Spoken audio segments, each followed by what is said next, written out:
Aleluia, aleluia. Senhor, te damos graças. Obrigado, Jesus, tu és maravilhoso. Sua presença está entre nós, nós podemos sentir. Nós te agradecemos, Pai, por cada ofertante, Senhor. Nós te agradecemos porque o Senhor não recebe apenas ofertas, mas o Senhor primeiro recebe os ofertantes, Senhor. Então nessa manhã aqui, Senhor, receba cada ofertante, cada um que está ofertando a sua adoração, cada um que está ofertando os seus dízimos, as suas ofertas, as suas primícias a Ti, Senhor. Nós queremos entregar esse dia, esse domingo nas suas mãos, no nome de Jesus. Amém. Amém. Tem alguém feliz aí? Vamos, consegue aumentar o retorno aqui para mim, por favor? Eu estou muito feliz, gente. Ano novo, vida nova, né? Essa história. A Fabi já começou falando. Gente, eu sou o maior fã de promessa de ano novo. Nossa, mas eu sou o maior fã. Prometer aquela coisa que você não vai cumprir no final, sabe? Eu sou apaixonado por isso, irmão. Chega todo ano e fala, não, esse ano eu vou na academia. Aí eu não vou depois. Mas esse ano vai ser diferente, porque esse ano eu preciso, né? Agora eu sou um pai, eu preciso me cuidar, preciso ser saudável para aguentar minha filha, até porque a gordinha tá pesando 2 sacos de arroz já, você vai dar uma dor nas costas já, irmão, terrível.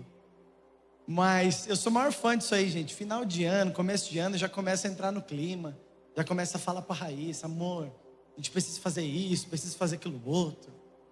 Esses dias atrás eu falei pra ela, amor, amanhã eu vou acordar às 6 horas da manhã pra ir na academia. Eu acho que eu já contei isso aqui. Eu vou acordar amanhã às 5 horas da manhã pra ir na academia. Ela falou, não vai. Eu falei, eu vou. Ela falou, não vai. Eu falei, eu vou. Ela falou, você não vai. Aí com uma mulher encorajadora dessa, né, gente? Como é que a gente não fica animado, né? Aí deu o dia seguinte, foi chegando de noite assim, eu fui dormir cedo, normalmente durmo tarde. Aí eu fui dormir esse dia e eram umas 10 horas da noite. Ela falou, por que você já tá indo dormir? Eu falei, eu tô indo dormir porque amanhã eu vou na academia. Ela falou, você não vai? Eu falei, eu vou. Ela falou, você não vai? Eu falei, eu vou. Aí fui lá, coloquei despertador, deitei para dormir, irmão, empolgado para ir na academia no dia seguinte. Irmão, ir na academia não é a coisa mais difícil. Voltar para lá que é o problema, você não acha? Para mim, e ir nunca foi problema, né?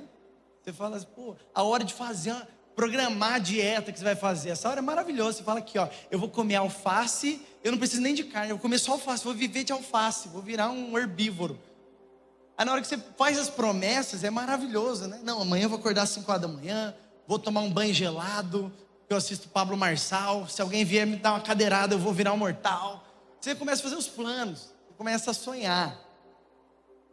E a gente gosta dessa parte. Eu não sei você tem muita expectativa, irmão, mas entre o ano, eu falo, cara, eu vou ser melhor esse ano do que eu fui no ano passado. Tem mais alguém que quer isso? Diga amém. Irmão, você quer entrar no ano tendo novas dificuldades, porque as velhas eu já estou cansado delas. Eu quero entrar com novos desafios. Eu falei para a Raíssa, eu vou acordar amanhã às 6 horas da manhã. Ela falou, não vai. Eu falei, vou. Ela falou, não vai. Irmão, eu fui dormir empolgado. Eu sei que o celular vibrou, irmão, eu já acordei, não esperei nem tocar o despertador. Eu já levantei, eu já desliguei assim, eu já saí esbarrando nos móveis, já tropecei no ventilador, que agora quem não tem ar-condicionado, irmão, é ventilador cantando a noite inteira lá, tropeça no ventilador, já dá um glória a Deus, já entra no banheiro, toma um banho gelado, pulandinho assim. Aí você sai do banho, coloquei a roupa de academia, porque esse que é o segredo, você não pode voltar e sentar no sofá. Se você sentar no sofá, você vai dormir no sofá de novo. Aí eu fui lá, coloquei a roupa de academia, tô saindo da Raíssa. Você vai pra onde? Eu falei até com a voz grossa, eu falei, vou pra academia. Ela falou, agora? Eu falei, agora, tem que ser no começo do dia, porque tal. Daí ela falou assim, amor, é meia-noite. Irmão, eu dormi das 10 à meia-noite. Eu olhei e falei, então nem vou mais, né? Voltei a dormir, irmão. Mas o importante é que no dia seguinte eu fui na academia, hein? Oh, que isso. Eu não fui mais nenhum dia do ano passado, mas esse ano vai ser diferente, tá entendendo? Esse ano vai ser diferente, velho. Esse ano eu vou ficar igual o Diogo Dantas lá, postando fotinha, fazendo taekwondo, fazendo as coisinhas. Gente, o pior de tudo é que o Diogo fica envolvendo inocente nas coisas dele. Você vai ver a Rai, daqui a pouco a Rai tá fazendo taekwondo lá, fazendo os negócios. O Noah, irmão, o Noah tava lutando assim esses dias nos stories, assim, ó. Maior desânimo da vida dele, tadinho. Irmão, vira o ano, você começa a fazer planos. Vai chegando dezembro, irmão. O que você não estava realizado desse ano. Eu sou meio positivo demais, a Raíssa me fala. Aí eu fico, cara, se não aconteceu esse ano, tudo bem, ano que vem vai acontecer. Aí vai chegar na época do Natal, irmão, só eu piro no Natal, a gente montar uma árvore, fazer as coisas e tal, festa, passar o Natal junto. Aí foi chegando o Natal desse ano, do ano passado agora, foi chegando o Natal, aí meu pai do nada, minha mãe, vamos para os Estados Unidos. Eu falei, o Leandro vai lá para os Estados Unidos. Aí chega no Natal, ele quer levar meu pai e minha mãe também, legal. Aí nós passa aqui, eu e o Lucas, eu olhando para casa do Lucas, nada contra o Lucas, gente, mas eu queria meu pai e minha mãe, né? Eu estava lá no Natalzão, aí foi chegando, eu já estava meio desanimado para o Natal. Aí o Lucas também desanimado para o Natal, porque meu pai e minha mãe não iam estar aqui. A Larissa e o Brisa também estavam lá nos Estados Unidos. A gente, vai lá, passar com o Mickey, com a gente vai ser bem mais legal. Irmão, aí foi chegando o Natal, eu zero expectativa para o Natal. Eu sei que chegou numa parte lá da nossa comemoração. Aí a gente foi dar uma fórmula para minha filha, que ela não toma fórmula, só mama no peito. A gente falou, vamos testar, dar uma fórmula. Irmão, foi a gente colocar o leitinho na boca dela, a cara dela começou a inchar. Parecia que uma abelha tinha furado ela inteira. Ela começou a ter uma reação alérgica. A gente já saiu desesperado. Cadê? Quem tem Alegra aí? Alegra. Irmão, não tinha Alegra na casa da Bruna, minha cunhada. A gente já saiu pelo condomínio. Pelo amor de Deus, alguém tem Alegra. Aí deram um Alegra pra gente. Na hora que a gente deu, terminou de dar, a Bruna olhou e falou, tá vencido. Eu falei, meu Deus do céu, minha filha vai morrer. Eu falei, quem que tem um Alegra vencido? Pelo amor de Deus.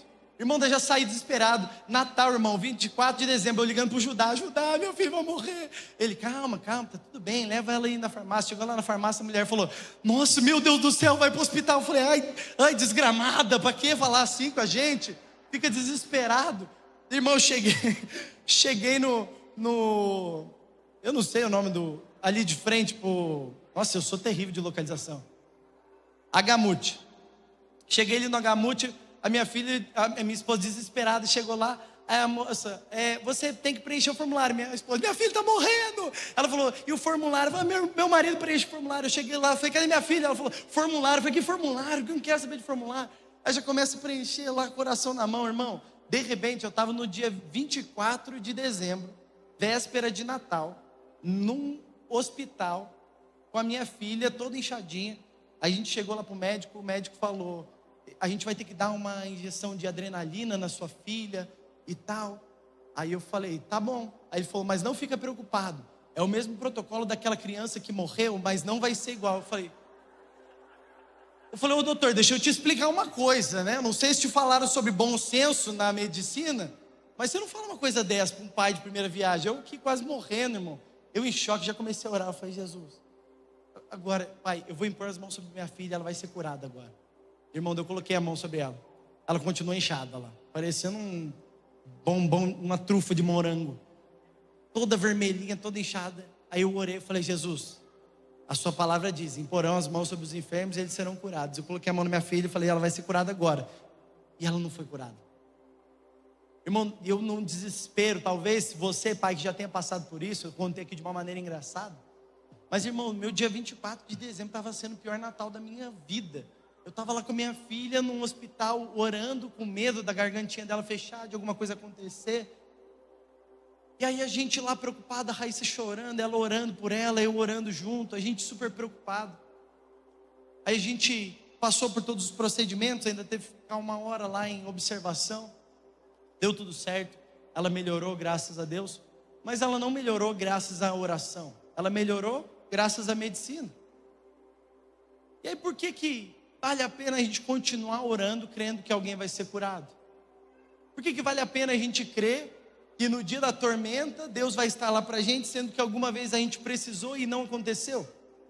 Sendo que a gente precisou e o milagre não veio, sendo que a gente precisou e algo não aconteceu para nós?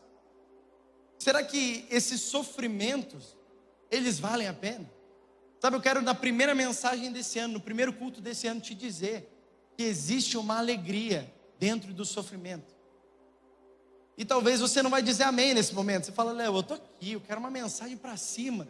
Irmão, eu queria vir no culto aqui contar a vitória. Esse ano Deus vai te prosperar. Esse ano Deus vai jogar pó de pirim-pim-pim em você. Sua vida vai acontecer, tudo vai funcionar. Mas a verdade é que nessa virada de ano, irmão, eu tenho sentado em mesas, estado com pessoas, e eu tenho visto muito sofrimento no nosso meio, muita injustiça no nosso meio. Muitas coisas que não precisavam ser da maneira que elas são, mas elas são. E por que nós continuamos tendo fé em Deus, sendo que às vezes um milagre não acontece? Sendo que às vezes nós que somos fiéis, nós que permanecemos em Deus, por que nós passamos por certas dificuldades? Mas uma coisa que eu não percebi, irmão, no meio de tanto caos, é que algo que eu orei a minha vida inteira, eu estava ali na minha frente. Eu, casado, a minha esposa do meu lado e a minha filhinha ali no nosso colo. De repente veio o dia 25, a gente amanheceu, acho que o pico de estresse foi tão grande para mim, para a Raiz, que eu e ela acordamos doente no dia seguinte. Então estava nós doentes, a gordinha ainda voltando a desinchar e ficar mais tranquila, e ela estava super irritada. O remédio deixava ela mega irritada. Irmão, naquele caos eu comecei a olhar e eu vi que tudo que eu queria estava ali. A minha família reunida, eu na casa do meu irmão passando o Natal, meus pais passando com o meu outro irmão nos Estados Unidos, mas estava tudo ali. Mas no meio do sofrimento, o sofrimento, a dor, pode nos fazer reclamar pelas coisas que não aconteceram como nós queríamos, ou ela pode nos fazer refletir sobre o que realmente importa. E enquanto eu estava preparando essa mensagem, eu li a história de Viktor Frankl. Ele foi um sobrevivente do Holocausto. O pai dele, ele é um judeu que perdeu o pai, a mãe e a esposa grávida no Holocausto. Mas ele sobreviveu. E uma das coisas que ele disse, quando ele passou por tudo isso, foi: quando já não somos capazes de mudar uma situação, somos desafiados a mudar a nós mesmos. Diga, meu Deus. Se eu te falar isso, na minha experiência da alergia da minha filha, talvez seja pouco, mas alguém que perdeu tudo, como esse homem, tem um peso muito grande. Quando você passa por um sofrimento, quando já não somos capazes de mudar uma situação, somos desafiados a mudar a nós mesmos. Um homem que perdeu tudo que ele podia ter, irmão. Você pode quebrar, você pode perder o emprego, você pode bater o carro, você pode dar PT no carro, você pode tudo dar errado. Mas de repente esse homem perde o bem mais precioso dele, a esposa grávida, perde seu pai e perde sua mãe. Muitas vezes nós estamos entrando num ano onde a gente está entrando com uma doença que a gente não esperava. Ou talvez você está entrando nesse novo ano com uma dívida que você não sabe como pagar. Talvez você está entrando nesse novo ano e você perdeu alguém muito importante para você, como a Fabi testemunhou para a gente aqui. E meus amigos, eu acredito que os nossos sofrimentos, enquanto nós estamos aqui na terra, eles não vão parar, eles não vão cessar, porque faz parte da nossa vida aqui, mas a partir de uma perspectiva terrena e de uma vida que logo ela vai se findar, isso é injusto, mas a partir de outra perspectiva isso é justo, a partir da perspectiva da eternidade. Nós não podemos olhar para as situações a partir do nosso prisma, mas nós precisamos começar a olhar e experimentar olhar pelo prisma de Deus. Victor, ele ainda diz mais uma coisa muito poderosa: o sofrimento deixa de ser sofrimento no momento que ele encontra um sentido. Sabe, nós vemos Jesus passando por isso. No momento que ele está sofrendo, que ele vai saber que ele vai morrer, que ele vai ser abandonado pelo Pai, que todo o pecado do mundo vai invadir o corpo dele naquele momento, ele começa a dizer: Pai, se possível, afasta de mim esse cálice. E ele tem medo, mas quando ele encontra o propósito, isso começa a ter sentido. Mas você vai me dizer: Léo, mas tem propósito na minha doença? Tem propósito no que sua filha passou no Natal? Tem propósito as coisas da vida? Meus pais, eles perderam uma filha, e foi através dessa filha que Jesus entrou na nossa família e nós conhecemos a Cristo. Sabe, eu não sei te dizer qual é o propósito de cada coisa. Talvez você vai chegar aqui no final e falar: tá bom, Léo, então me diz qual é o propósito disso. E eu vou te dizer: eu não sei, mas eu sei que existe uma perspectiva eterna das coisas, que é onde Deus vê, e o que nós vemos ainda é incompleto, mas quando vier aquele que é completo, meus amigos, quando Cristo voltar, nós olharmos para Ele face a face, e todos os nossos sofrimentos vão ser exatamente como Paulo nos disse em 2 Coríntios 4,16. 2 Coríntios 4,16 vai dizer: por isso não desanimamos, pelo contrário, mesmo que o nosso homem exterior se corrompa, contudo, o nosso homem interior se renova de dia em dia, porque a nossa leve e momentânea tribulação produz em nós eterno peso de glória. Irmão, todo o sofrimento da sua vida, todo o sofrimento da minha vida, a partir da perspectiva da eternidade, é uma leve e momentânea tribulação que produz em nós eterno peso de glória. Toda tribulação que você está passando, toda luta que você está enfrentando, é somente uma coisa passageira, se comparado ao quê? Ao eterno peso de glória que Deus tem reservado para mim e para você. O ponto mais alto da nossa vida não é aqui nessa terra. O ponto mais alto da nossa vida é quando um dia nós vamos olhar para Cristo, face a face, veremos Ele como Ele é. Hoje nós só vemos uma parte, hoje nós não vemos o completo, mas quando olharmos para Ele, face a face, nós vamos olhar para trás e dizer: todo o sofrimento da minha vida foi uma leve, momentânea tribulação, se comparado ao peso de glória que Ele tem reservado para mim. Quantos dizem amém para essa palavra? Irmão, eu não sei se esse ano vai ser um ano de vitória na sua vida. Eu não sei se esse ano vai ser um ano de derrota na sua vida. Eu não sei qual é a perspectiva que você tem para esse ano e qual vai ser a realidade do seu ano. A verdade é que hoje existe um evangelho que ele vai te enchendo de notícias boas, mas ele exclui que existe uma cruz a ser carregada, que existe o sofrimento. Você exclui que um dia Jesus disse: no mundo tereis aflições. Mas não é somente uma coisa penosa, porque ele continua dizendo, e ele diz: mas tem de bom ânimo, porque eu venci o mundo. Essa é a mensagem de Cristo para nós. Nós teremos aflições aqui. Talvez você perca alguém muito importante para você, talvez algo pare de fazer sentido para você, talvez tudo na sua vida dê errado, irmão.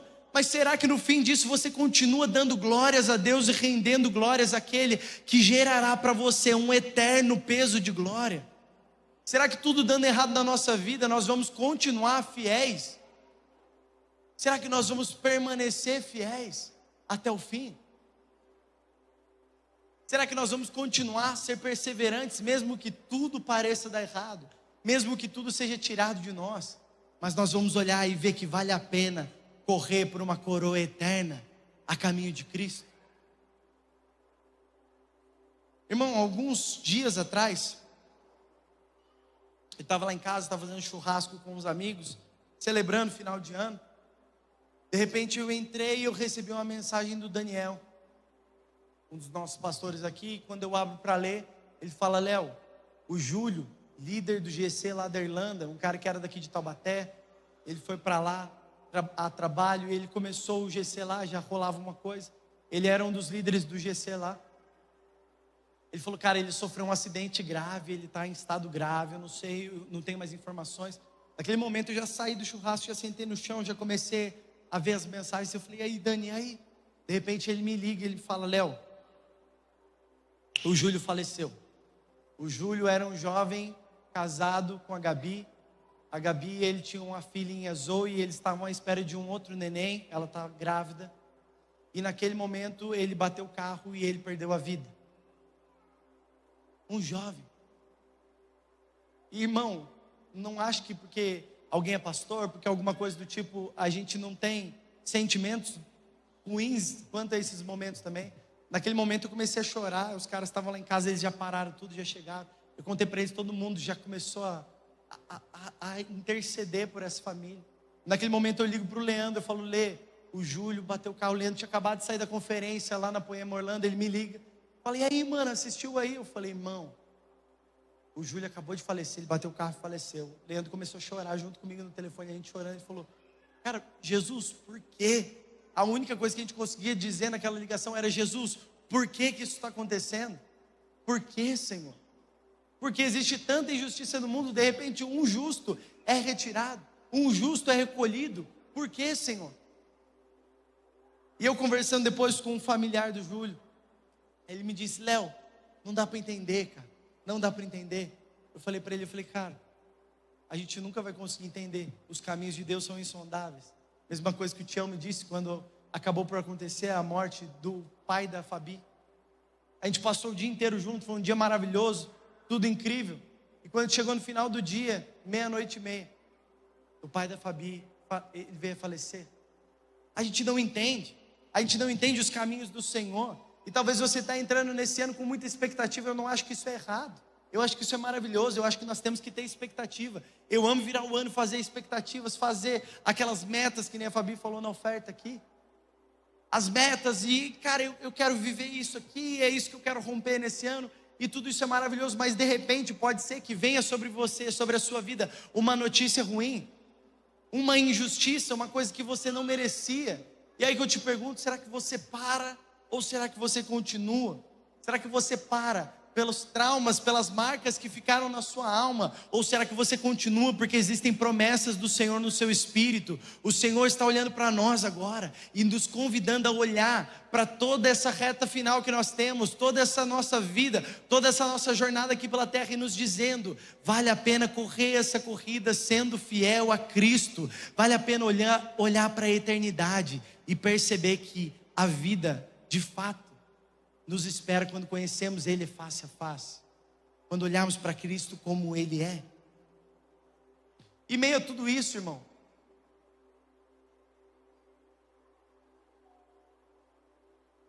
o nome disso para nós é um processo que Deus tem para nós.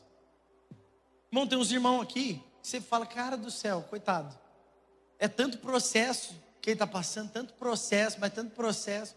Você fala: meu Deus do céu. Irmão, até a gente que é pastor, a gente vai aconselhar o irmão, fala: nossa, irmão, sua vida é complicada, né, cara? O que será que você fez? Será que em outra vida você não jogou pedra na cruz? Não, brincadeira, isso a gente não crê. Irmão, tem gente que passa por tanto processo, e eu direto fico nessa, eu falo: Deus, como que eu faço para acelerar esses processos na minha vida, para eu não ter que passar por isso? E eu não tenho vergonha de fazer pergunta besta não, irmão. Um dia eu cheguei pro Schubert e eu perguntei para ele, eu falei: ô Schubert, como é que você faz, né, para acelerar um processo de Deus na sua vida? Tem como acelerar um processo de Deus na nossa vida? E ele falou: cara, assim, eu acho que não. Eu falei: você acha que não? Ele falou: eu acho que não tem como acelerar um processo. Eu falei: por quê? Ele falou: Léo, porque o tempo de Deus, ele é perfeito. O tempo de Deus é o Kairos e nós estamos no Cronos. E no tempo de Deus, todas as coisas já foram estabelecidas. E existe um tempo determinado para cada propósito debaixo do céu. E essa é uma chave boa. Eclesiastes vai nos dizer isso. Existe um tempo para cada propósito. Repete comigo: propósito. Então talvez você vai falar: nossa, mas não deu tempo. Mas se existe um tempo para cada propósito, quer dizer que não faltou tempo. Quer dizer que faltou propósito. Irmão, se eu falar para você: não deu tempo de ir para academia, você vai falar: não deu tempo? Claro que deu tempo, faltou propósito. Não deu tempo de eu cuidar da minha saúde, de eu ir no médico. Não deu tempo. Não deu tempo? Não teve propósito. Se existe um tempo para cada propósito, se existe propósito para a nossa vida, em alguma coisa nós arranjamos tempo. Essa é uma chave muito boa que você pode levar para o seu ano. Mas não deu tempo. A gente culpa o tempo sobre a nossa falta de propósito, a nossa falta de relacionamento com o propósito que Deus liberou sobre a nossa vida, e a seriedade que nós temos que ter com esse propósito. Mas então o Schubert, ele disse: se existe um tempo para cada propósito no tempo de Deus, quer dizer que quando a gente responde corretamente, a gente entra no tempo de Deus, a gente volta para o tempo de Deus. Se eu digo que tem como a gente acelerar o processo, quer dizer então que Deus errou no tempo dele, quer dizer que Deus fracassou em alguma coisa. Mas Deus não fracassou, irmão. Já ouviu aquela famosa, né? Deus não está demorando, Ele está caprichando. Irmão, Deus não precisa de tempo para caprichar. Nós que precisamos do tempo para responder. E quando a gente responde, Deus nos reposiciona e nos coloca de volta. Ele falou: cara, então não tem como você acelerar o tempo de Deus. Ele falou: mas quando você responde corretamente, a sensação que você tem é de que algo acelerou na sua vida. Mas não é que algo acelerou, você só voltou para o lugar exato que Deus já tinha planejado para você. Quantos dizem amém para isso? Irmão, tem algum dia que você responde aquilo que fazia muito tempo que faltava você responder. E à medida que você responde, alguém olha para a sua vida e fala: nossa, irmão, o que você fez de certo? E parece que sua vida acelerou. O que você fez de certo é que você respondeu e você voltou para o exato lugar que Deus já esperava que você tivesse. E o Schubert olhou para mim e falou: cara, mas também tem como você fazer o jeitinho brasileiro. Eu falei: qual que é o jeitinho brasileiro? Ele falou: Abraão recebe uma promessa. A promessa de Abraão é que ele seria pai de multidões, e isso seria através de Isaac. Então ele fala, cara, mas ele recebeu uma promessa. Só que ele foi lá e ele burlou o processo. Irmão, esse processo que você está enfrentando na sua vida hoje, talvez seja um processo de uma doença, talvez seja um processo de um vale que você está passando emocional, talvez seja algum momento que você está passando que não é muito bom no seu casamento, talvez seja algum sofrimento, alguma coisa que você está passando, que você está enfrentando hoje. Esse vale que você está enfrentando é o lugar onde Deus revela o propósito da sua vida. Ele falou, Léo, ele não passou pelo processo. Quando Abraão não passa pelo processo, não espera o tempo, ele chega no resultado. Guarda isso que eu vou te dizer. Quando você chega num resultado sem esperar o processo, você não tem a bênção.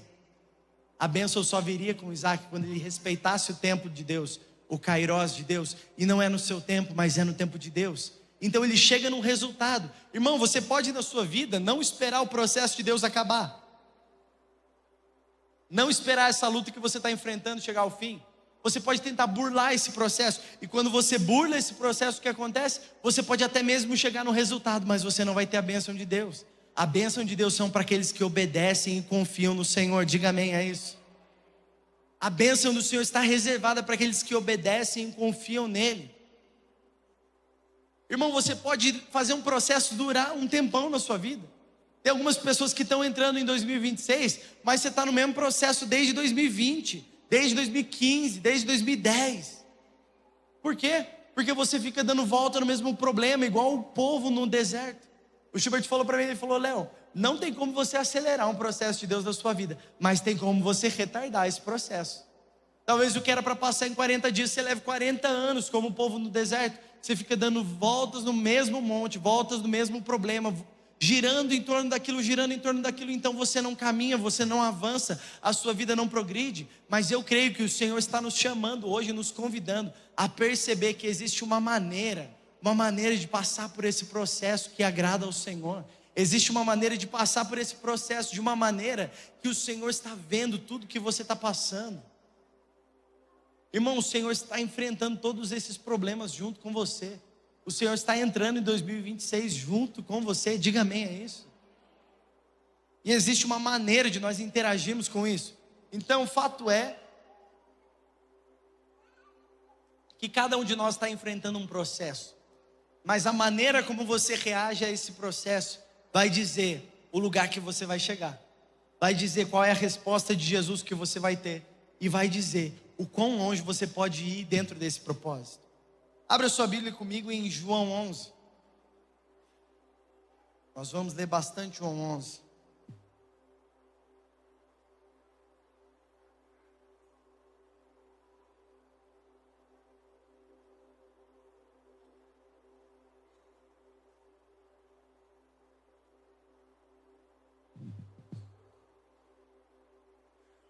João 11 vai dizer: certo homem chamado Lázaro estava doente. Ele era de Betânia, povoado de Maria e sua irmã Marta. Repete, Maria e sua irmã Marta. Maria, cujo irmão Lázaro estava doente, era a mesma que derramara bálsamo perfumado sobre o Senhor e lhe enxugara os pés com os seus cabelos. Então as irmãs de Lázaro mandaram dizer a Jesus: Senhor, aquele a quem amas está doente. Irmão, vamos começar desse ponto aqui.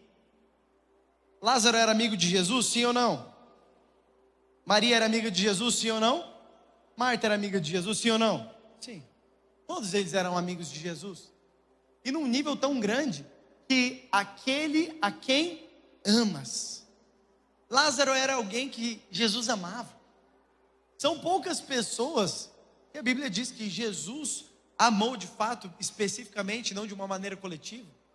E Lázaro é um desses. Quem que fala para dizer isso? As irmãs de Lázaro dizem a Jesus: Senhor, está enfermo aquele a quem amas. Eu estava vendo uma coisa muito poderosa ontem, estava lendo sobre isso.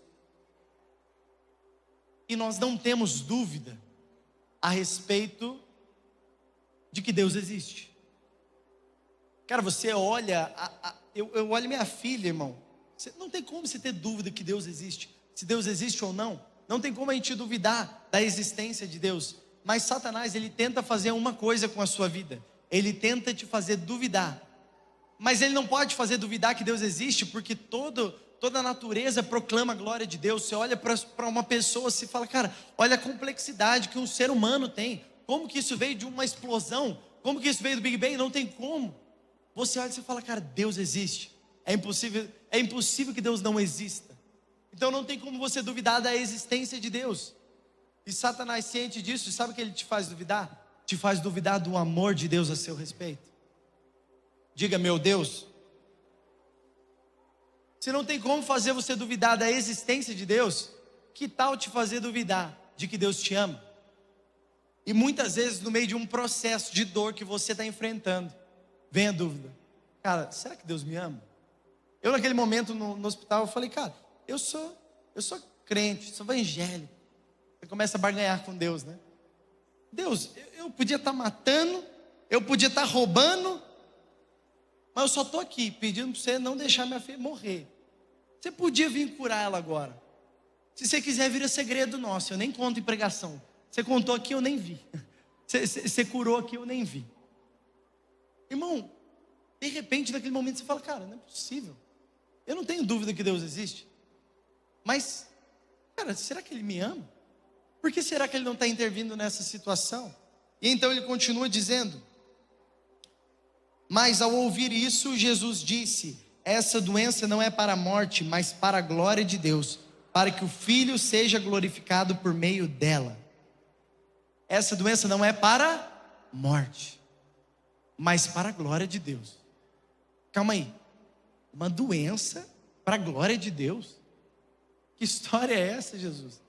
Eu achei que a minha vitória tinha sabor de mel. Eu não sabia que a gente ficava doente para a glória de Deus. Essa doença não é para a morte, mas é para a glória de Deus. Irmão, Jesus sabia que Lázaro não morreria, mas mesmo assim ele deixou o processo de morte atingir os seus amigos. Por quê? Por quê? Eu acredito que você já tenha ouvido isso, mas Teresa de Ávila, em 1500, ela disse algo muito maravilhoso. Ela estava enfrentando um processo difícil na vida dela, e ela está orando e ela diz, Senhor, quando vão cessar as lutas? E aí, ela começa a dizer, Senhor, quando que você vai cessar de colocar obstáculos no nosso caminho? E ele respondeu a ela, não se preocupe, minha filha, é assim que eu trato os meus amigos mais íntimos. E então ela responde para ele, então não me admiras que tenhas tão poucos. Irmão, o processo de Deus com os seus amigos, você fala, cara, se é assim, Deus, deixa eu te falar uma parada, na moral, se é assim que você trata os seus amigos, é por isso que você não tem muito. É por isso que de 12 amigos, de discípulos, um ainda traiu você. Que isso? Você deixa um processo de morte atingir. Irmão, Jesus sabia que Lázaro não morreria, mas mesmo assim ele deixou um processo de morte atingir ele.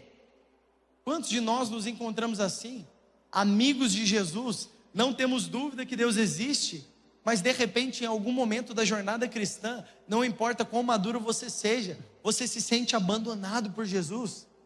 Vamos lá, vamos ser sinceros, igreja. Quantos já se sentiram assim em algum momento? Levante sua mão, por favor. Que bom, achei que eu estava desviado já. Meu Deus do céu. Cara, em algum momento da jornada você não olhou e falou, Jesus, tá de sacanagem.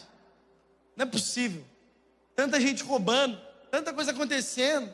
Olha para a Venezuela. Aí você já não sabe, ai, tá certo, ai, tá errado. Irmão, você tá tanta coisa na cabeça, você fala, cara, mas podia estar lá, tanta gente matando gente no Rio de Janeiro, tanta injustiça acontecendo aqui em Taubaté, aí você vai vir aqui e vai dar uma doença para mim? Por quê? Continua no versículo 5, Jesus amava Marta, a irmã de Lázaro, mas ao saber que ele adoecera, permaneceu ainda 2 dias no lugar onde estava. Ele amava quem? Marta. A Bíblia é bem clara em dizer que ele amava Marta. E quando ele soube que Lázaro estava doente, ainda se demorou 2 dias no lugar onde ele estava. Gente, vamos lá. Vamos imaginar. Jesus não poderia se teletransportar no estalar de dedos, sim ou não? Sim, ele podia. Ele podia fazer como ele fez com o centurião e dizer aqui, ó, então ele está curado. E só pela fala dele, o servo do centurião foi curado. Ele poderia, sim ou não? Sim. Mas por que ele ainda demora 2 dias no lugar onde ele está? Beleza, não quer se teletransportar? Ok. Não quer falar para ser curado? Ok. Mas por que Jesus ainda demorou 2 dias para responder, para fazer alguma coisa? Por que Jesus demorou tanto, irmão? Por que Jesus demorou? E ainda ele vai discorrendo, e ele volta, quando Jesus chega, só no versículo 17. Avança aí comigo, João 11, versículo 17. Chegando, pois, Jesus viu que Lázaro estava sepultado, já havia 4 dias, repete comigo, 4 dias. Irmão, Jesus chegou lá, e ele já estava sepultado, fazia 4 dias. Irmão, talvez no primeiro dia que alguém faleceu, você vai orar para ressuscite. Segundo dia, talvez ainda tenha alguma esperança. Do terceiro dia para frente, você fala, cara, eu não tenho mais expectativa nenhuma. Qual será que era a relação de Marta e Maria com Jesus? Se Jesus as amava, se a Bíblia faz questão de frisar que ele amava Marta também. Qual será que era a relação delas com Jesus? Jesus, calma aí, você nos abandonou. Jesus, calma aí. Quantos de nós a gente ia se sentir assim? Amigos de Jesus, mas ao mesmo tempo abandonados por Ele. Irmão, eu estava assistindo um vídeo ontem, onde um compositor, ele começa a falar sobre um vídeo que ele viu, do Clóvis de Barros. Ele fala umas coisas interessantes, outras nem tanto, mas algumas interessantes. E uma das coisas que ele diz é: a vida é dor e sofrimento. Porque eu não me lembro de sofrer antes de nascer, e tenho a nítida impressão de que não sofrerei depois de morrer. A vida, na definição dele, era dor e sofrimento. Dor e sofrimento. Antes de nascer, ele não sofreu. E ele tem a impressão de que ele não vai sofrer depois de morrer. Então a vida se resume a dor e sofrimento. É isso que o mundo diz. É isso que o mundo vai dizer. Porque a vida é um breve, uma leve e momentânea tribulação. Um leve momento que nós estamos enfrentando, assim como Marta e Maria enfrentaram naquele momento. Um breve momento, onde não tem como você explicar. Eu estive alguns dias atrás, junto com o Brunão e a Jéssica, pastores aqui dessa casa. Eles tentaram a FIV para conseguir engravidar, e não deu certo. E não deu certo, e você vai explicar isso como? Você vai dizer o que a respeito disso? Irmão, você senta numa mesa dessa, você vai querer explicar, mas Deus é soberano, irmão. Tenha coração, senta numa mesa dessa e só chora com as pessoas. Eu sentei com o Brunão e a Jéssica, a gente chorou junto. Eu sei quantos anos faz que eles oram para ver esse milagre acontecendo, e isso ainda não aconteceu, e não foi dessa vez. E naquele momento eu olhei para eles e eu falei, cara, eu só posso chorar com vocês, eu só posso sentar com vocês aqui nesse momento e chorar junto com vocês. Será que em nós vai se cumprir o mesmo versículo que se cumpriu na vida de Jesus, Isaías 53, que diz: ao Senhor agradou moê-lo? Será que a sua vida toda vai ser um sofrimento num nível que o final da sua história vai dizer: ao Senhor agradou moê-lo, ao Senhor agradou fazê-lo passar por diversas dificuldades, e que o Senhor seja glorificado em tudo, até mesmo numa doença na nossa vida? Será que nós temos a capacidade de dizer amém para quando o milagre não acontece? Para quando a bênção não vem, quando a manifestação que nós esperamos não vem? Irmão, tem uma música, E Se, do Jefferson Pilar, depois escuta ela é muito boa. Olha o que ele diz: eu não vi o mar se abrir, eu não vi o coxo andar, também não vi gigante cair, mas eu escolhi confiar. Eu não vi Jesus ressuscitar, também não vi o pão multiplicar, mas pela fé que o justo viverá. Muitos duvidam e zombam de mim, dizem: teu Deus não existe, Ele não vai te ouvir. Mas isso não vai me abalar, pois a fé não consiste no que eu posso ver, mas crer que o impossível pode acontecer. Me ajude a crer. E se o mar não abrir? E se o faraó me alcançar?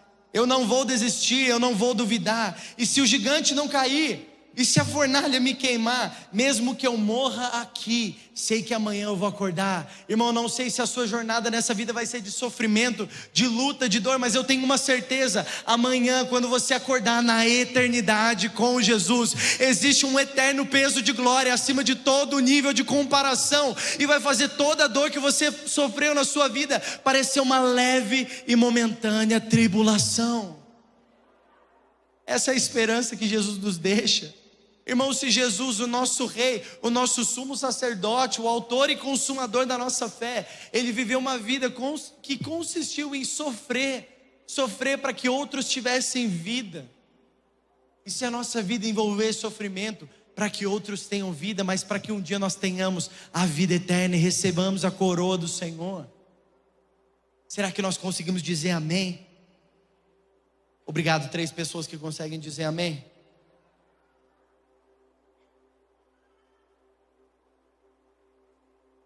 Irmão, eu estou te falando, desde que chegou no final do ano, são tantas notícias ruins.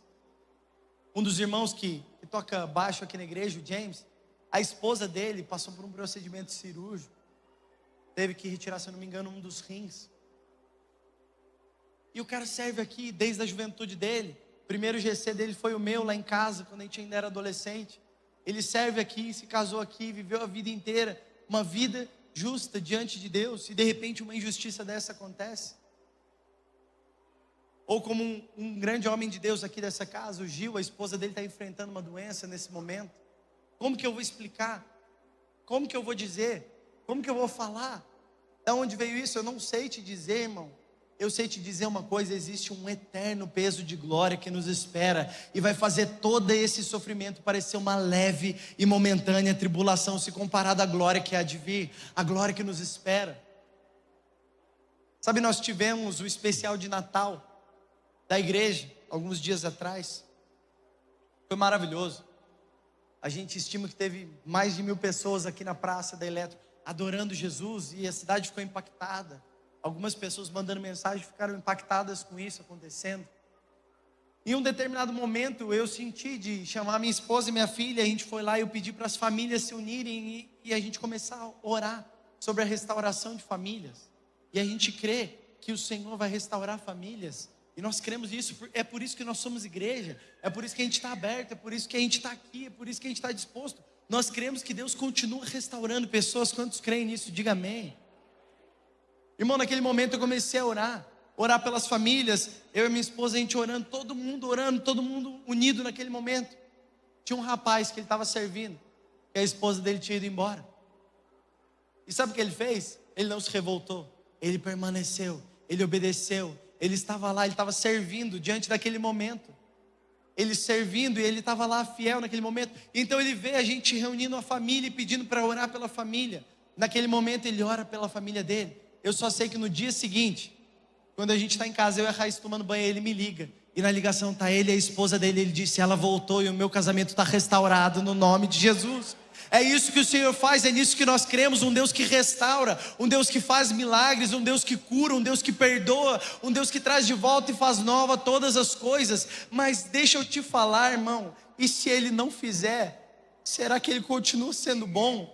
Será que Ele continua sendo maravilhoso, conselheiro, fiel, Deus forte, o príncipe da paz, a estrela da manhã, a raiz de Davi? Será que Ele continua sendo tudo isso, ou nós só estamos com Ele por causa das bênçãos? Deixa eu te dizer, o milagre é maravilhoso, mas o Deus do milagre é muito melhor. Se o milagre não vier, Ele continua sendo Deus. Se Ele não fizer, se a doença não for embora, Ele continua sendo fiel. As palavras dEle são dignas de que acreditemos nela. E Ele diz: muito em breve eu voltarei, muito em breve eu voltarei. E essa é a nossa esperança, essa é a nossa expectativa.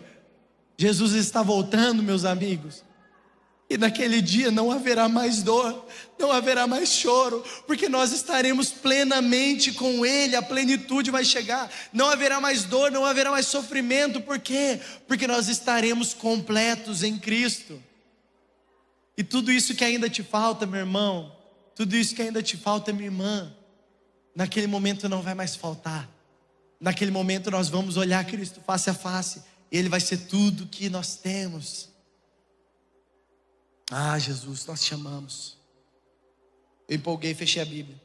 João 11, versículo 19. Abre aí comigo.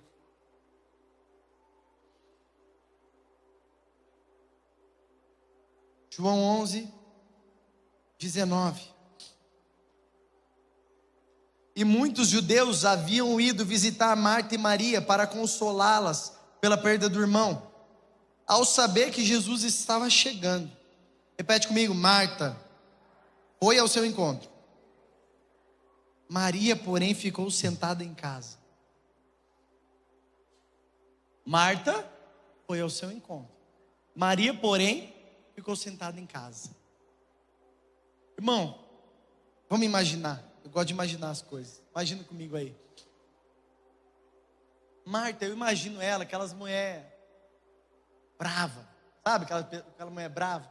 Você chega na casa da pessoa, você não tirar o tênis, ela corta sua perna, tipo isso daí. Aquela que briga com tudo e irritada. Eu imagino Marta desse jeito. Quando Jesus chega, Marta fala: então tá bom, vou lá trocar uma ideia com esse Jesus aí. E Maria fica sentada em casa. Marta fala: deixa eu trocar uma ideia com Jesus, porque ele diz que é meu amigo. Ele diz que ele está aqui em todo tempo, que não haverá mais dor em algum momento, que não haverá mais morte, nem nada. Deixa eu ir falar com ele. Irmão, guarda isso que eu vou te dizer. Marta não sabia esperar Jesus. Marta sempre trabalhou, enquanto Maria esperava o mestre. Enquanto Marta vai lá tirar satisfação com Jesus, Maria fica onde? Ficou sentada em casa, ficou guardadinha ali.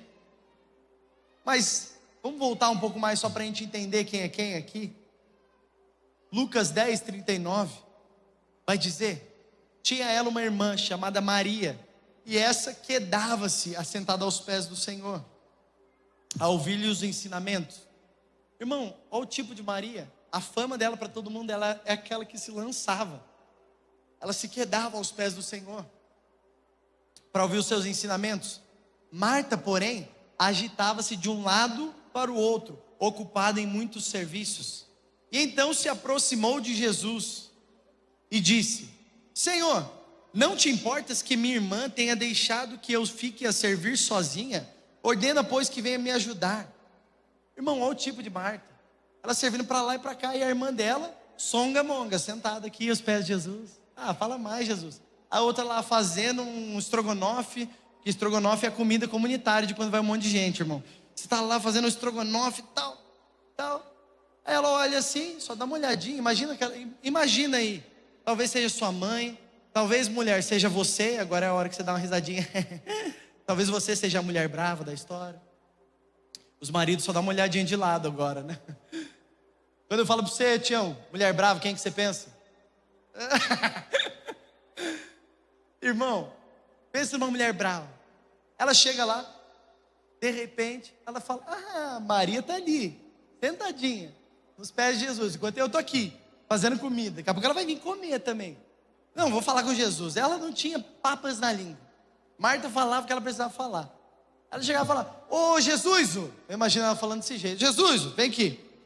Não te irrita, você não fica incomodado, que minha irmã está aqui, não faz nada, não ajuda em nada, só veio aqui, só está aqui, só porque veio mesmo. Mas eu estou aqui, trabalhando, servindo, não te incomodas? E o Senhor responde, Jesus responde: Marta, Marta, andas inquietas e te preocupas com muitas coisas, entretanto pouco é necessário, ou mesmo uma só coisa. Maria, pois, escolheu a boa parte, e ela não lhe será tirada. Irmão, quem é Marta e quem é Maria? Maria é aquela que sabe contemplar a Deus, sabe olhar para Jesus e sabe esperar Ele, sabe esperar os processos e entende que Ele está cuidando de tudo. Mas Marta é aquela que confia na força do braço, é aquela que faz acontecer, é aquela que governa muito bem, ela faz tudo muito bem. Gente, Marta não é uma vilã, pelo amor de Deus. Marta é uma mulher que governa muito bem a vida, que faz tudo corretamente.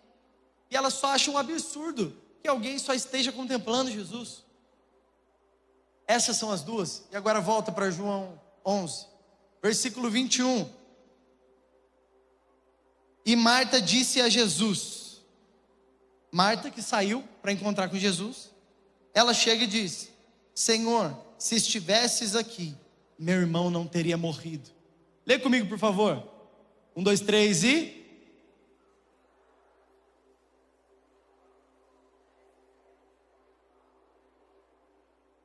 Senhor, se estivesses aqui, o meu irmão não teria morrido. É isso que ela disse para Jesus. Ela chega lá: ô Jesus, deixa eu falar uma coisa para você. Eu sei que você tal, né? Tá aí, milagres, ministério, mas você esqueceu dos amigos agora? Você está aí fazendo grandes coisas, grandes milagres, ressuscitando gente, fazendo cego ver, surdo ouvir, coxo andar. Mas e nós aqui, que é seus amigos? Você esqueceu de nós? Favela venceu? Esqueceu da favela? Que história é essa, Jesus? E ela começa a falar com Jesus: Jesus, se você estivesse aqui, o meu irmão não teria morrido. Só que, irmão, Marta é uma crente ligeira. Olha o versículo 22. Mas sei que mesmo agora Deus te concederá tudo quanto pedires. Irmão, quem que é Marta? Fala aí. Marta é nós é ligeiro. A gente fala: Deus, você vai orar, você ora exatamente assim, eu tenho certeza. Eu podia estar matando, eu podia estar roubando, mas eu estou aqui, pedindo um milagre. Deus, você podia fazer tantas coisas. Deus, você criou um mundo assim, faz isso na minha vida também. Faz aí um milagre na minha vida. E aí você começa a barganhar com Deus. E aí no final ela diz o quê? Mas eu também não estou reclamando, Jesus. Eu sei que tudo que você pedir, Deus pode fazer agora. Eu sei que o milagre ainda pode acontecer. E aí vem o versículo 23 e 24. Declarou-lhe Jesus: o seu irmão há de ressurgir. Irmão, imagina essa cena comigo, pelo amor de Deus, é muito bom. Marta é aquelas mulheres que não deixam nem você falar, irmão. A mulher, Jesus aqui, declarou-lhe Jesus: teu irmão há de ressurgir. Eu sei, replicou Marta. Ele há de ressurgir na ressurreição no último dia. Irmão, tem umas mulheres que você termina o culto aqui, ó. A gente desce ali, daí as mulheres vêm falar com nós e falam assim: pastor, deixa eu te falar sobre meu marido, que eu preciso de um conselho. Meu marido tá... mas ele fez isso porque isso aqui também, eu sei que Deus também está trabalhando isso aqui comigo, no meu caráter, Irmão, você está só assim. Irmão, a mulher já falou a réplica, a tréplica, a déplica, ela está lá falando sozinha. Aí no final ela ainda fala: amém, pastor, obrigado, viu? Irmão, eu nem falei nada. Eu falar aconselhamento mais fácil da minha vida. A mulher falou o problema, se aconselhou, já sabia o que estava errado, ela saiu. Tem umas pessoas que são meio malucas assim. Irmão, Marta está pedindo para Jesus: Jesus, onde é que você estava? Se você estivesse aqui, meu irmão não tinha morrido. Mas eu sei que se você pedir agora, ele vai fazer. Ele fala: ô Marta, seu irmão há de ressurgir. Eu sei, Jesus, eu sei que ele vai ressurgir no dia dos mortos. Irmão, se eu fosse Jesus é muito manso, humilde, paciente. Ô Marta, cala. Pelo amor do meu pai. Irmão, quem é Marta? Marta é uma crente experiente. Marta já virou expert no que Deus faz. É aquela pessoa que sabe como é que um culto funciona, sabe que já está caminhando para o final, sabe que vai ter oferta, sabe que é louvor. Essa é a hora de erguer a mão, esse é o melhor momento para eu fazer um stories. Aí você sabe tudo. É um crente experiente, sabe orar, sabe ler a Bíblia, sabe tudo. Você manja. Você é um crente top, meu. É isso que Marta é. Mas quando você é muito bom no natural, irmão, deixa eu te dizer, talvez você não consiga enxergar o sobrenatural de Deus que Ele pode fazer na sua vida. Irmão, você chega num culto aqui, aí você chegou aqui no culto, aí você viu que tem uma luz queimada lá. Aí você reparou na luz queimada, aí você não presta mais atenção no culto que você está vendo a luz queimada lá. Aí daqui a pouco você incomoda o vizinho do seu lado e fala: ó, a luz queimada lá. A gente tem esses negócios, né? O pastor, irmão, ele vem na igreja, coitado, vocês têm que amar demais os pastores que estão ali. Irmão, os pastores estão o tempo inteiro. Você chegou aqui, você vai falar: ô pastor, você viu que a luz está queimada lá? Ele viu esse problema e mais uns 15 problemas que você nem ficou sabendo, que a gente já resolveu. Você chega no culto, irmão, o pastor está na pegada aqui. Tem um monte de gente trabalhando para esse culto rolar. A galera da mídia, a galera da live, a galera do som. Todo mundo aqui chega aqui e está preocupado para esse culto sair de uma maneira perfeita. Para tudo isso aqui honrar o Senhor e render glória ao Senhor. Mas eu chego na igreja aqui, irmão, já vou vendo as coisas que estão aqui, já vou mandando foto nos grupos, falo: gente, arruma isso aqui, faz isso aqui e tal. Eu me lembro que eu cheguei aqui na igreja esses dias, e eu estava assim, de repente uma das luzes do Move passou no meu óculos. Irmão, quem usa óculos aqui sabe que não tem nada pior do que óculos sujo. Irmão do céu, eu não sei como que ainda não inventaram aqueles limpador de para-brisa para óculos. Eu teria super, tô nem aí que parece de velho, não tem problema não. Coloca aqui, já era, não tem nada pior. Irmão, na hora que bateu o feixe de luz, eu vi que meu óculos estava sujo. Inclusive, ele está sujo aqui de novo. Na hora que bateu aquele feixe de luz, eu tirei o óculos para eu limpar. Na hora que eu tirei o óculos, irmão, sabe quando você sente aquela presença de Deus? Você sabe que é Deus? Aí você, ui, que delícia, Jesus. Eu falei, nossa, que toque bom, Jesus. De repente ele começou a falar comigo e já comecei a chorar. E aí, na hora que eu comecei a chorar, eu fui colocar meu óculos de volta. Na hora que eu fui colocar meu óculos de volta, eu senti o Espírito Santo me dizendo não. Eu falei, por quê? Ele falou, porque quando você está enxergando com os seus olhos naturais, você não pode ver o que eu estou fazendo no sobrenatural. Para de olhar os problemas, para de olhar tudo que ainda está faltando e comece a contemplar o que eu estou fazendo na sua vida. E é isso que o Senhor te diz hoje. É melhor você não enxergar com os seus olhos naturais, mas você poder ver o que o Senhor está fazendo nesse momento no sobrenatural. Aquilo que não está no seu alcance, aquilo que você não pode fazer, aquilo que você podia fazer até esse ponto você vai, mas a partir daqui é Deus agindo na sua vida e é Ele que vai fazer. Irmão, eu tirei os óculos para não enxergar o natural, para ele não me roubar do espiritual, do que Deus de fato estava fazendo nesse ambiente.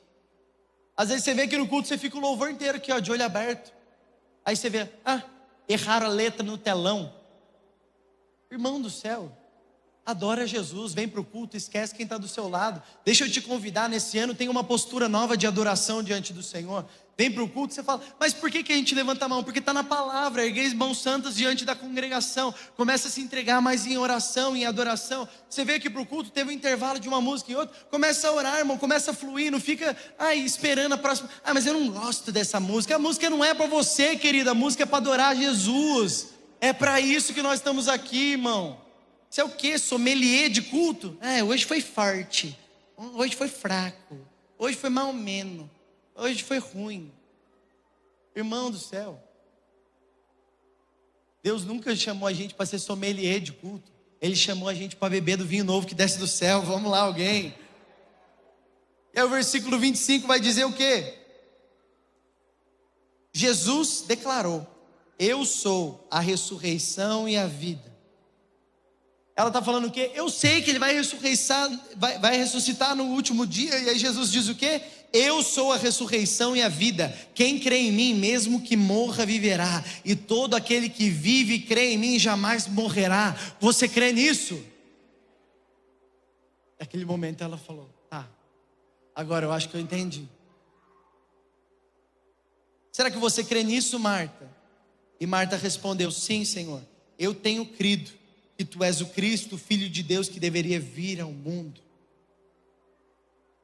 Mas calma aí, a gente está aqui numa discussão acalorada de Marta com Jesus, sobre seus direitos como crente evangélica, apostólica romana. E agora cadê Maria? Pergunta para mim, cadê Maria?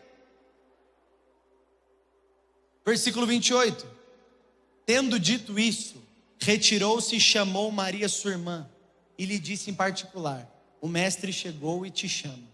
Imagina de novo essa cena comigo. A Marta recolhendo a insignificância dela, voltando lá para casa. Ela falou até baixinho essa hora, chamou em particular. Falou, Maria, vem aqui, menina. Maria, deixa eu te falar. O mestre chegou e ele te chama. Diga, meu Deus. Os verdadeiros amigos de Jesus aguardam o seu chamado, aguardam ele dizer. Irmão, não sai falando aí, não, Deus não fez o milagre, não aconteceu. Não, aguarda a resposta de Deus sobre a sua vida. Mas Deus fez isso, Deus não fez aquilo, Ele prometeu isso, Ele prometeu aquilo. Irmão, aguarda o chamado de Jesus. Maria aguarda o chamado de Jesus. E o versículo 29 diz o quê? Ela ouvindo isso, levantou-se depressa e foi ter com ele. Calma aí, aquela que estava onde? Repete comigo, sentada.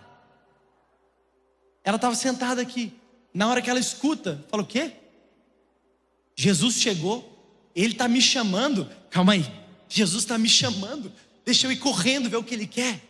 Deixa eu vir correndo ouvir o que Ele tem para mim. Irmão, esses somos eu e você quando a gente escuta uma resposta de Deus. Nós precisamos responder com violência e com rapidez ao que Deus está nos pedindo. Nesse ano, não deixe a sua vida parar nos mesmos obstáculos que ela parou nos anos anteriores. Levanta e responde com rapidez ao que o Senhor está te chamando. E então Maria levanta, ela sai correndo, e o que acontece ao redor dela, versículo 31, os judeus que estavam com Maria em casa e a consolavam, vendo-a levantar-se depressa e sair, seguiram-na, supondo que ela ia ao túmulo para chorar. Quem? Os judeus que estavam com Maria, eles não entenderam ela se levantando e correndo ao encontro de Jesus. Sabe por quê? Porque a religião não pode entender quando alguém está clamando por Jesus, clamando por uma resposta, clamando por um milagre. Irmão, só você que está vivendo um processo com Deus, você sabe as dificuldades que você está enfrentando, e o dia que Jesus te responde disso, irmão, eu não estou nem aí para mais ninguém, eu quero ouvir Jesus, eu quero ver o que Ele tem para me falar, eu preciso me levantar e responder com violência, e a religião não consegue entender isso. Alguém que veio aqui só estava assim, nossa, mas aquela pessoa ali se doa muito na hora do louvor, ela se rende muito, não é assim, dá para ser mais contido. E então quando Maria chegou ao lugar onde estava Jesus, olha isso que poderoso, ao vê-lo, lançou-se aos seus pés. Ao vê-lo, lançou-se aos seus pés. Qual era a fama de Maria mesmo? Aquela que se lançava aos pés de Jesus. Quando ela vê Jesus, sabe o que Maria faz? Ela faz o que ela sabe fazer de melhor. Ela se lança aos pés dele. Ela se lança aos pés de Jesus. Sabe o que eu acho mais maravilhoso? Ela diz o quê? Lê comigo só essa parte a partir do Senhor. 1, 2, 3. Senhor.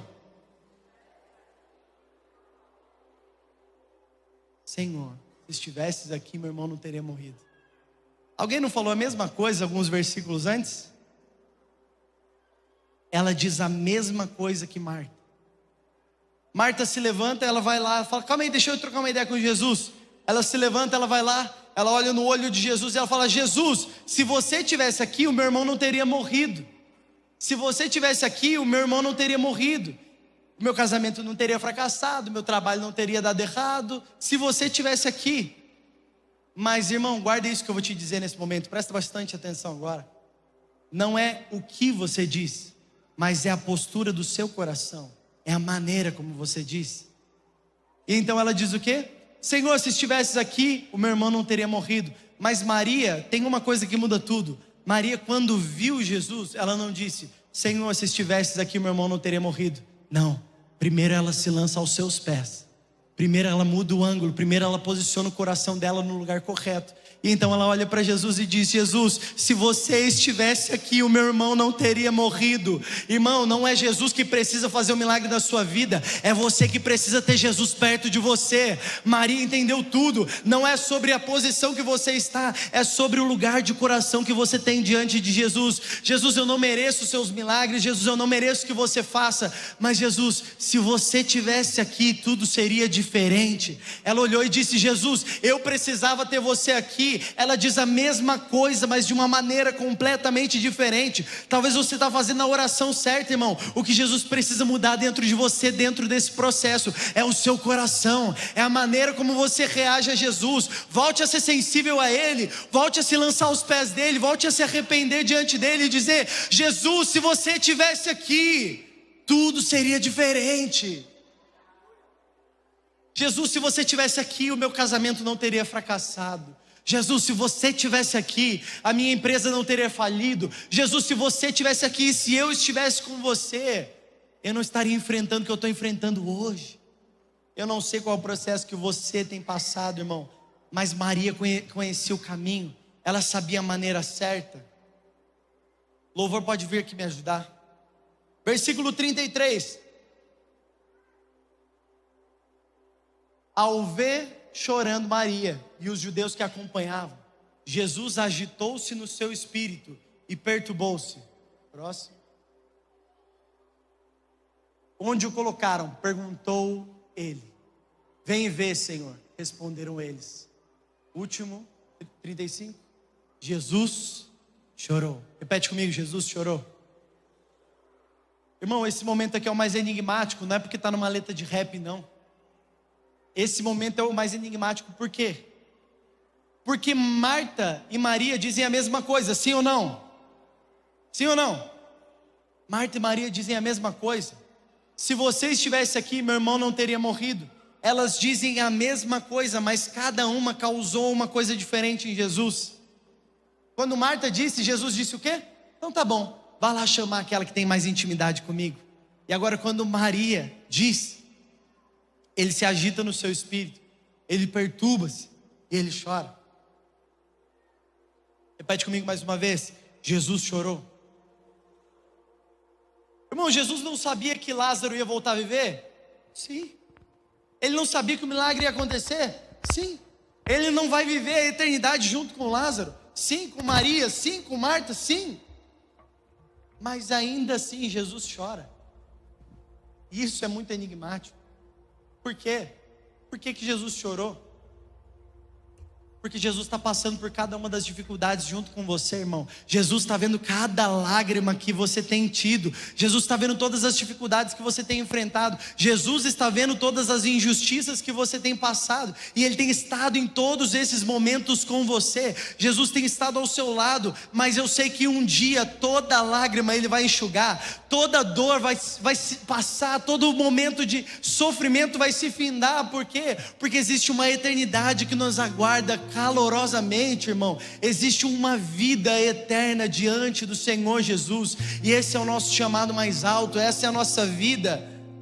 E então, versículo 39, então ordenou Jesus, tirai a pedra, e disse-lhe Marta, irmã do morto, Senhor, já cheira mal, porque já é de 4 dias. Irmão do céu, alguém bate em Marta, por favor.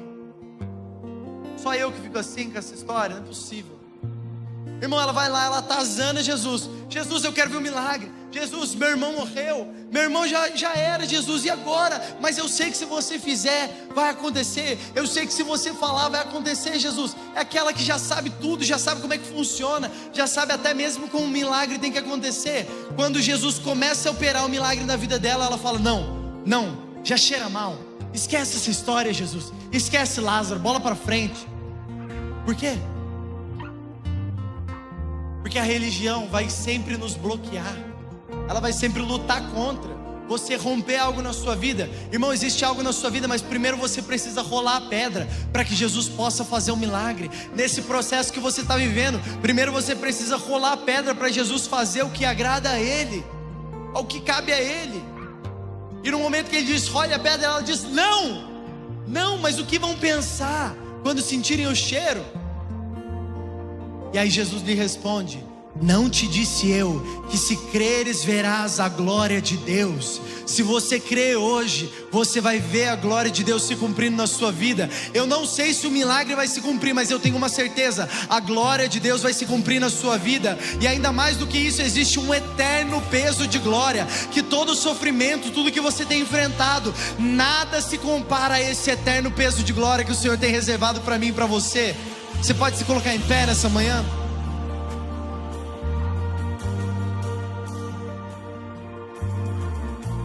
Versículo 41. Tiraram a pedra, e Jesus, levantando os olhos para o céu, disse, Pai, graças eu te dou porque me ouviste. Aliás, eu sabia que sempre me ouves, mas assim falei por causa da multidão presente, para que creiam que tu me enviaste. E tendo dito isso, clamou em alta voz, Lázaro, vem para fora, Lázaro, venha para fora. E então saiu aquele que estivera morto, tendo os pés e as mãos ligadas com ataduras, e o rosto envolto num lenço. Então Jesus lhes ordenou, desatai-o e deixai-o ir. Quem é Lázaro nessa história, irmão? É o processo que você está enfrentando, é o que você está enfrentando hoje na sua vida. E Jesus diz, ei, deixa vir para fora, deixa o processo acontecer, deixa ele acabar, deixa eu rolar a pedra. Então, olha a pedra, e agora eu chamo ele pelo nome, e Jesus te chama pelo nome essa manhã, e ele diz, Lázaro, venha para fora, Lázaro, venha para fora. Então quando ele começa a sair, os seus pés estavam atados, isso fala de alguém que já não consegue mais caminhar. As suas mãos estavam atadas, isso fala de alguém que não consegue mais fazer nada. E o seu rosto estava envolto num lenço, isso fala sobre alguém que já nem sabe mais quem é. Mas o Senhor está chamando cada uma dessas pessoas essa manhã aqui. Hoje o Senhor está te chamando, e Ele está te chamando pelo nome, e Ele diz, ei, venha para fora, venha para fora, vem porque eu estou te chamando, eu te conheço, eu não tenho medo de te chamar, e sou eu que estou atrás desse processo na sua vida. E então, muitos, pois, dentre os judeus que tinham vindo visitar Maria, vendo o que Jesus fizera, creram nele. Muitas pessoas vão crer em Jesus através da sua vida, através do milagre que Ele operou em você. Você que crê, levante suas mãos nesse momento. Muitas pessoas vão crer em Jesus através do milagre que Ele fez na sua vida, através do milagre que Ele está fazendo na sua vida, através desse processo que você está enfrentando. Mas, irmão, a palavra final aqui não é de Marta, a palavra final aqui não é de Maria, a palavra final aqui não é nem de Lázaro. A palavra final vem de Jesus. A palavra final desse ano na sua vida não é sua, não é minha, não é de ninguém. A palavra final desse ano na sua vida é de Jesus. E Jesus te chama, Ele te convida mais. Existe um eterno peso de glória te esperando. Existe uma vida eterna que é conhecer a Ti, o único Deus verdadeiro, e a Jesus Cristo a quem enviaste. E naquele grande dia seremos não apenas conhecedores de Deus, mas também seremos conhecidos por Ele. Ele vai te dizer: servo bom e fiel, entra no descanso do seu Senhor.